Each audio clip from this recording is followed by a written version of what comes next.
नमस्कार। देश की बात में हाजिर हैं और पहले कुछ चुनावी खबरों पर नजर डाल लेते हैं। तो इस समय की अहम खबर यह है कि प्रधानमंत्री मोदी के साथ वरिष्ठ नेताओं की बैठक चल रही है। गृह मंत्री अमित शाह, बीजेपी अध्यक्ष जेपी नड्डा, रेल मंत्री अश्विनी वैष्णव, पार्टी महासचिव विनोद तावड़े मौजूद हैं। चुनाव की तैयारियों, प्रचार अभियान पर चर्चा है।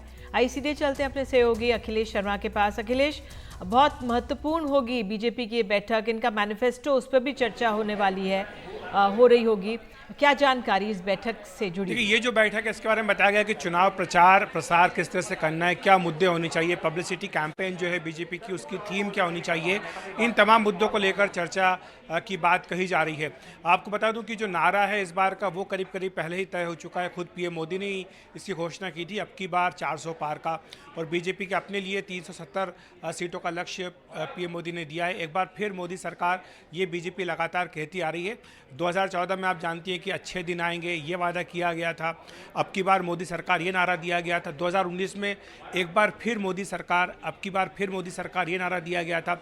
और अब 2024 के लोकसभा चुनाव के लिए भी बीजेपी मोटे तौर पर अब की बार 400 पार का नारा दे चुकी है। लेकिन इसके साथ साथ जो मोदी की गारंटी, वो बीजेपी की एक बड़ी थीम है। विकसित भारत 2047 तक बनाना, ये एक दूसरी बड़ी थीम है। तो इन दोनों थीम को किस तरह से चुनाव पब्लिसिटी मटेरियल में पिरोया जाए ताकि आम जनता तक जो संदेश है बीजेपी का और 10 साल की जो उपलब्धियां, उन्हें आसानी से सरल भाषा में संदेश के जरिए पहुंचाया जा सके। इसके साथ साथ जहां तक घोषणा पत्र का सवाल है, आप जानती हैं कि पिछले महीने बीजेपी अध्यक्ष जेपी नड्डा ने करीब 900 जो रथ हैं उनको रवाना किया था पूरे देश में। 3500 के करीब जो विधानसभा सीटें हैं और करीब 100 शहरों में ये रथ गए हैं और यहाँ पर जनता से सीधे बातचीत करके फीडबैक लिया गया, उनके सुझाव लिए गए। इसके साथ साथ जो नमो ऐप है उसमें भी करीब 1,70,000 सुझाव देश भर से आए हैं। इन सबकी छटनी की गई और उसके बाद जो जनता के सुझाव हैं उनको तरजीह देते हुए आज सुबह घोषणा पत्र समिति की जो बैठक है वो हुई थी और ये कहा जा रहा है कि अगले कुछ दिनों में बीजेपी का जो घोषणा पत्र है वो जारी कर दिया जाएगा। बहुत बहुत धन्यवाद अखिलेश इस जानकारी के लिए। तो बता रहे हैं किस तरह से चुनाव में प्रचार प्रसार कैसे हो, इस पर फिलहाल एक बैठक हो रही है जिससे प्रधानमंत्री मौजूद हैं। आइए आगे बढ़ते हैं, बात कर लेते हैं बिहार की। सूत्रों के हवाले से खबर है कि कांग्रेस के शीर्ष नेताओं ने फैसला लिया है कि बिहार में लालू प्रसाद यादव से किसी भी सीट पर फ्रेंडली फाइट नहीं होगी। और यहाँ पर पूर्णिया की सीट पर चर्चा है। पप्पू यादव पूर्णिया से अपना सिंबल नहीं देगी, ये भी फैसला लिया गया है। और इन्होंने हाल ही में अपनी पार्टी का विलय कर लिया था, टिकट चाह रहे थे। पूर्णिया से आरजेडी ने बीमा भारती को उम्मीदवार बनाए जाने के बाद अब क्या यहाँ पे स्थिति उत्पन्न होती है, आइए सीधे चलते हैं अपने सहयोगी मनीष के पास भी जाएंगे। लेकिन मनीष, उससे बिहार में जानकारी से पहले झारखंड की खबर भी बता देते हैं मनीष, कि किस तरह से भारतीय कम्युनिस्ट पार्टी सीपीआई ने झारखंड से 4 सीटों पर अपने उम्मीदवारों का ऐलान किया है। दरअसल लोकसभा चुनावों की घोषणा से पहले ही सीपीआई ने झारखंड में महागठबंधन से बाहर रहकर चुनाव लड़ने की बात कही थी और जारी लिस्ट के अनुसार सीपीआई ने पलामू से अभय भुइयां, लोहरदगा से महेंद्र ओराव, चतरा से अर्जुन कुमार, दुमका से राजेश कुमार किस्कू को उम्मीदवार बनाया है। तो हमारे साथ मनीष कुमार हमारे सहयोगी मौजूद हैं। मनीष, अगर पहले हम बिहार की बात कर लें, फिर ये झारखंड की, यहाँ पर जिस गठबंधन से निकलकर बाहर अपने अपने उम्मीदवार हो रहे हैं, किस तरह से यहाँ पर चुनावों से पहले परिस्थिति बन रही है? देखिए, अगर आपने सवाल पूर्णिया के संदर्भ में किया है तो निश्चित रूप से वहाँ पर जो पप्पू यादव ने कहा था कि फ्रेंडली कॉन्टेस्ट होगा, तो फ्रेंडली कॉन्टेस्ट के लिए निधि उन्हें कांग्रेस पार्टी की तरफ से सिंबल लेना पहले वो आवश्यक था। लेकिन फिलहाल कांग्रेस पार्टी के केंद्रीय नेतृत्व ने इस आधार पर उन्हें सिंबल देने से मना कर दिया है कि ऐसे में आरजेडी के साथ उनका जो अलायंस है वो खटाई में पड़ सकता है। और खासकर तेजस्वी यादव जो इस पूरे लोकसभा प्रचार के दौरान स्टार कैंपेनर रहेंगे, जिसको हर कांग्रेस उम्मीदवार को उनके प्रचार की सबसे अधिक जरूरत होगी। अगर उन्होंने किसी को, वो चाहे पप्पू यादव ही क्यों ना हो, उन्हें अगर सिंबल दिया और फ्रेंडली कंटेस्ट करने के लिए कहा, तो फिर उनके पास तेजस्वी यादव से ये आधार नहीं रहेगा। और क्या आधार रहेगा कि उनसे वो कहेंगे कि आप हमारे अन्य उम्मीदवारों के लिए प्रचार करें।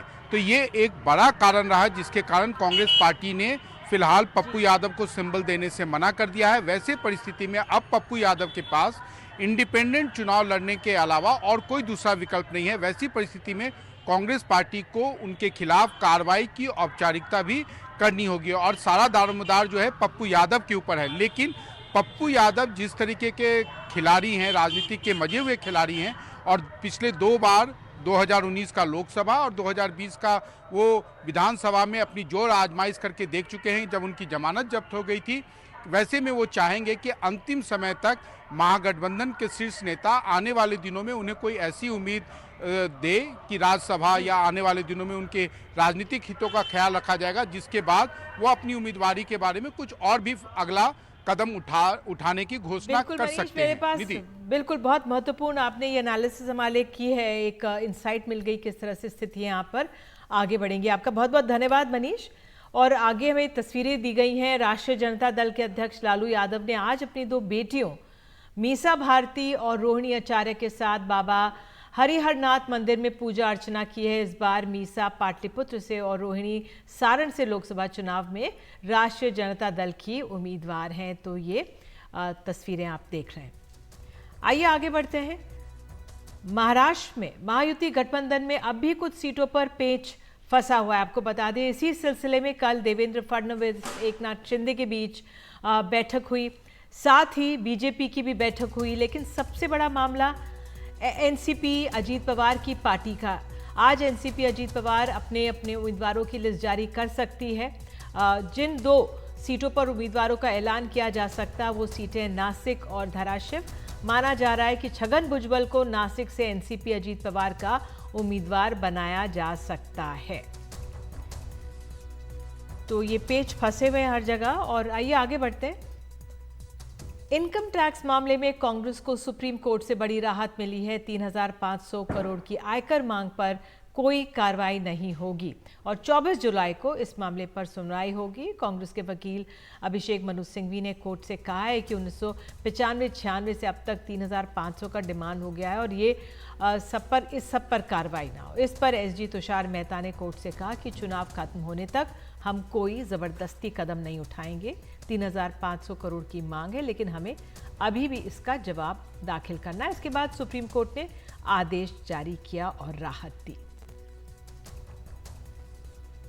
कांग्रेस पार्टी को एक बड़ी राहत मिली है। इनकम टैक्स के जो लगातार नोटिस उसको मिल रहे थे, अब उन पर कोई कठोर कार्रवाई नहीं होगी। कोई दंडात्मक कार्रवाई जो है वो इनकम टैक्स नहीं करेगा। सुप्रीम कोर्ट में ये मामला लेकर कांग्रेस पार्टी पहुंची थी और कहा था कि किस तरीके से उनको लगातार नोटिस भेजे जा रहे हैं रिकवरी के लिए इनकम टैक्स द्वारा, और वो 1994-95 से लेकर अब तक करीब 3500 करोड़ से ज़्यादा की वसूली की मांग हो रही है।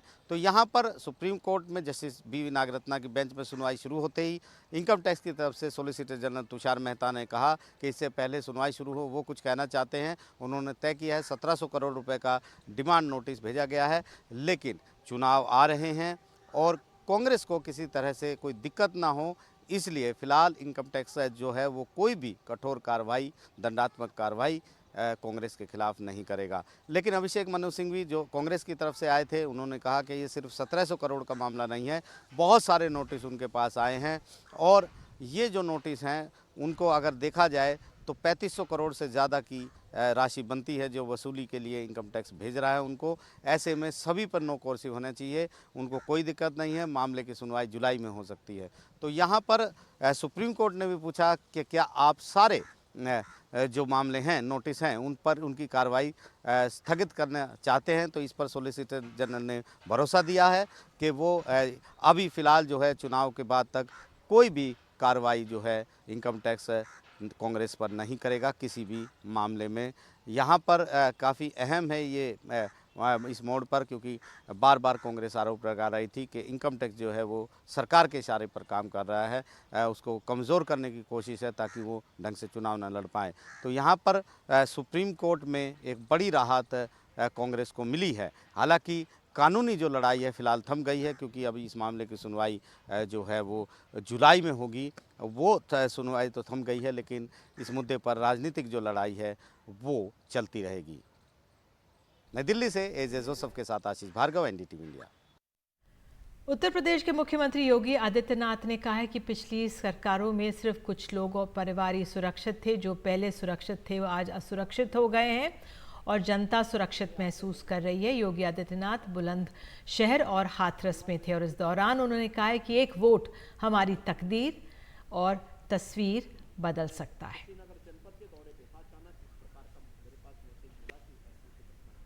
चुनाव फैमिली फर्स्ट बनाम नेशन फर्स्ट के बीच में है, जातिवाद बनाम सबका साथ और सबके विकास के बीच का है। ये चुनाव तुष्टीकरण बनाम भारत की आस्था के बीच का चुनाव है और इसमें हम सबको देखना है। जो लोग अराजकता पैदा करते थे, कर्फ्यू लगाते थे, दंगा करवाते थे, सत्ता फिर उनके हाथों में आएगी या दंगा मुक्त, कर्फ्यू मुक्त एक सुरक्षित वातावरण देने वाली प्रधानमंत्री मोदी जी के नेतृत्व की उस सरकार में जिसने बिना भेदभाव के शासन की योजना का लाभ लोगों को प्रदान किया है।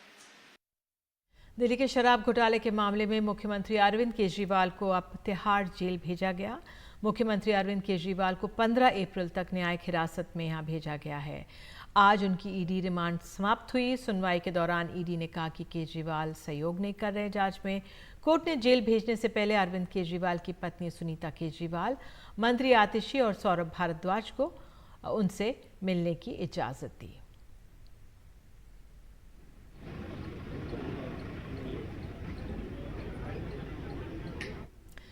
चुनाव आयोग ने पश्चिम बंगाल में बीजेपी के वरिष्ठ नेता दिलीप घोष और सुप्रिया श्रीनेत पर सख्त कार्रवाई दिखाई है। महिलाओं के खिलाफ अपमानजनक टिप्पणी का ये मामला है। चुनाव आयोग ने कहा है कि पार्टी प्रमुख ऐसे नेताओं पर नजर रखें। महिलाओं के खिलाफ ऐसी टिप्पणी बर्दाश्त नहीं की जाएगी। आपको बता दें कि पश्चिम बंगाल बीजेपी के नेता दिलीप घोष ने ममता बनर्जी पर विवादित बयान दिया था, जबकि कांग्रेस की नेता सुप्रिया श्रीनेत ने हिमाचल की मंडी सीट से बीजेपी उम्मीदवार कंगना रनौत पर बयान दिया था।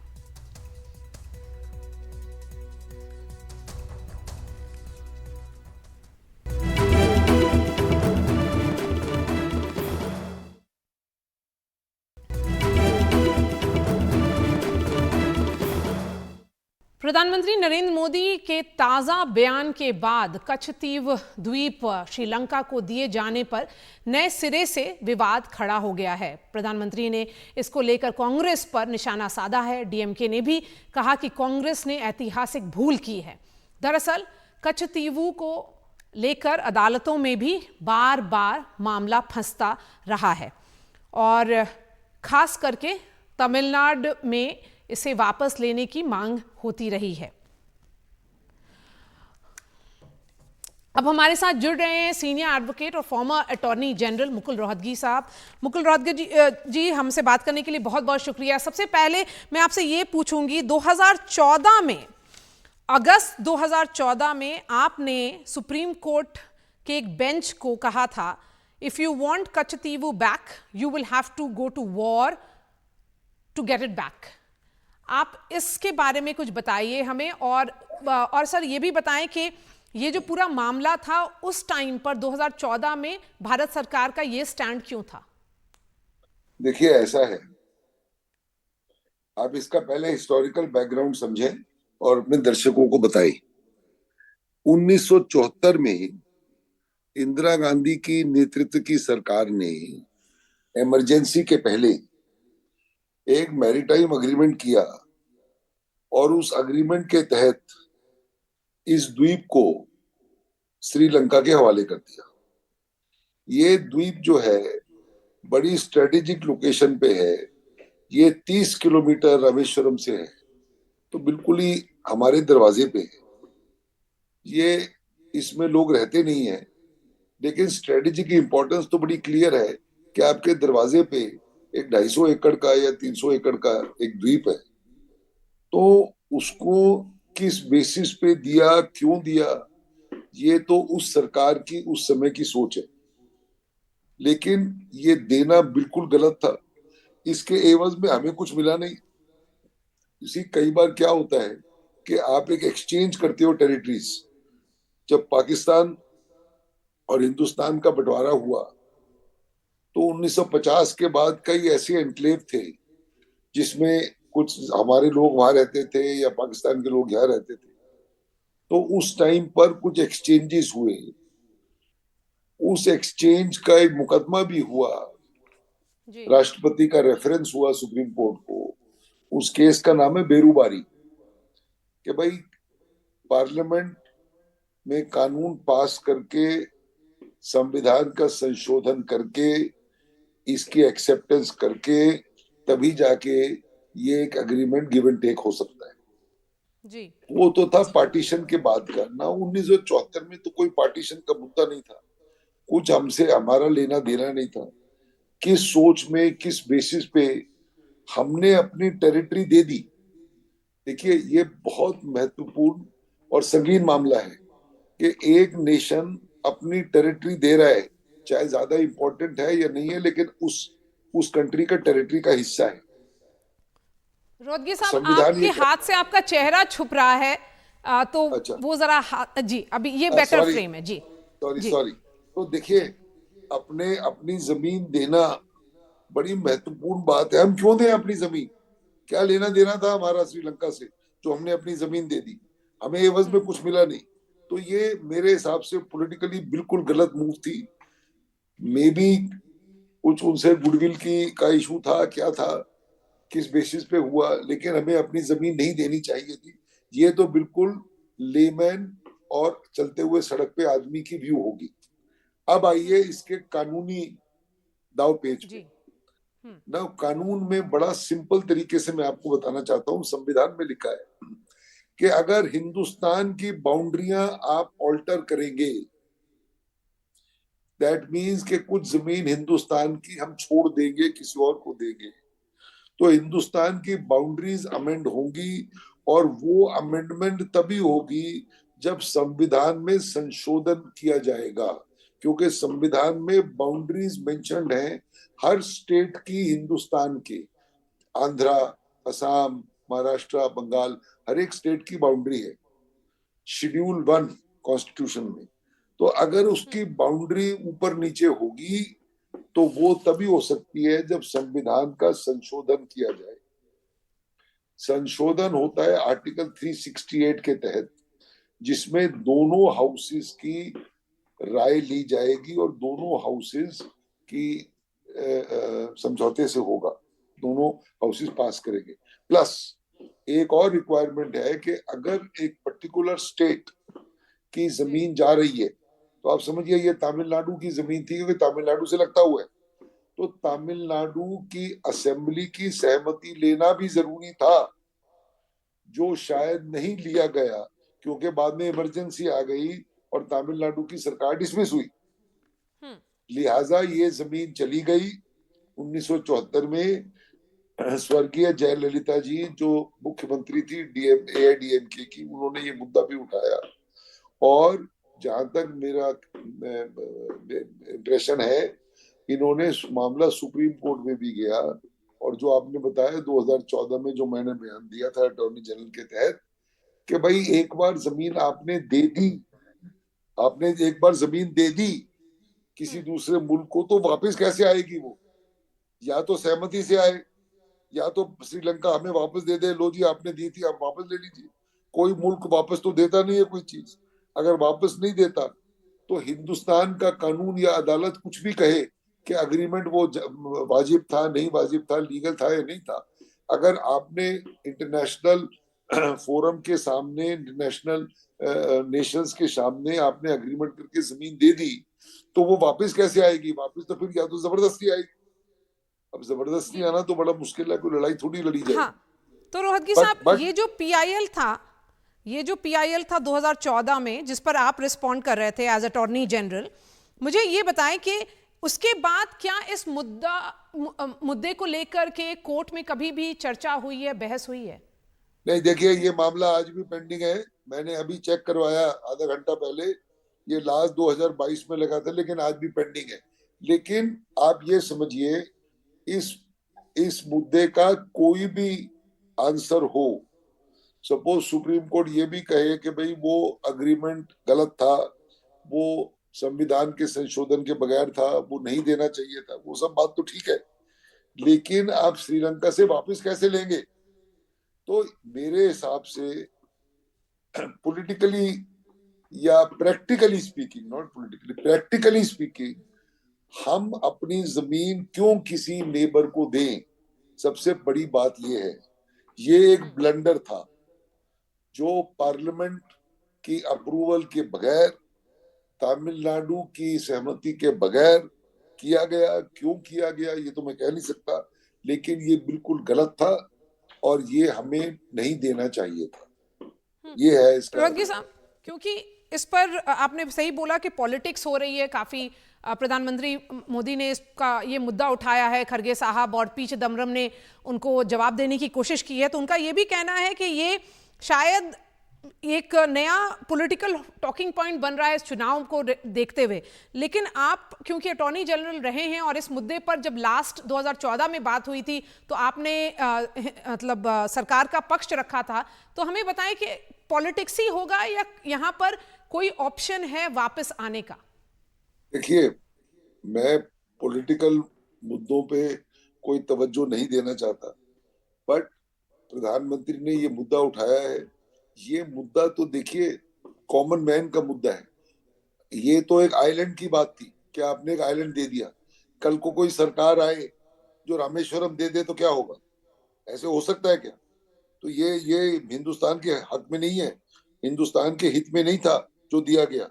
अब प्राइम मिनिस्टर ने मुद्दा उठाया है, मुद्दा करेक्ट है, पॉलिटिकली उसको यूज किया नहीं यूज किया उससे मेरा कोई लेना देना नहीं। बट मैं फिर यही दोहराना चाहूंगा, अगर सुप्रीम कोर्ट ने ये कह भी दिया कि ये लेन देन गलत था, तो लेकिन प्रैक्टिकली वापस कैसे आएगा? वापस सुप्रीम कोर्ट के कहने से तो श्रीलंका उससे उसके सुप्रीम कोर्ट के फैसले से बाउंड थोड़ी है। और 1974 में एक पिटिशन था ब्रिज खंडेलवाल का, वो हमारे साथ कुछ देर पहले जुड़े हुए थे। उनका ये कहना था कि एज अ सिटीजन उन्होंने वो पिटिशन डाला था और वो जर्नलिस्ट भी हैं। तो उनका कहना था कि 1974 उस वक्त इमरजेंसी का वक्त था, तो सारे सिटीजनशिप राइट्स सस्पेंडेड थी और इसीलिए शायद उनको सरकार ने उनके पिटिशन को इस बेसिस पे क्वेश्चन किया था कि उनका लोकस स्टैंडाई नहीं है। तो क्या अभी वो जो पीआईएल जो 2022 में जिस पे चर्चा होनी थी नहीं हुई, अभी भी वो पेंडिंग है, तो उसका फ्यूचर क्या है सर? नहीं, देखिए पेंडिंग है, सुप्रीम कोर्ट मुझे लगता है उस पर फैसला करेगी, लेकिन मेरी निजी राय ये है कि फैसला कुछ भी हो, जो चीज हाथ से निकल गई वो वापस कैसे आएगी? सिर्फ या तो श्रीलंका का रजामंदी से आ सकती है या जबरदस्ती आ सकती है। जबरदस्ती तो देखिए बड़ा मुश्किल है, लड़ाई वड़ाई का ही मुद्दा है, और रजामंदी से अगर आ सके तो नथिंग लाइक दैट, हमारी चीज दे दी गई है, हमारी चीज वापस लाई जाए। हर हिंदुस्तानी का हक है ये कहने के लिए भी हमारी चीज वापस लाई जाए। इंटरनेशनल कोर्ट ऑफ जस्टिस, क्या वो ऑप्शन है सर? नहीं, इंटरनेशनल कोर्ट ऑफ जस्टिस में कोई ऑप्शन नहीं है। मुकुल रोहतगी जी हमसे बात करने के लिए आपने रजामंदी से दिया है तो इंटरनेशनल कोर्ट ऑफ जस्टिस का क्या मतलब?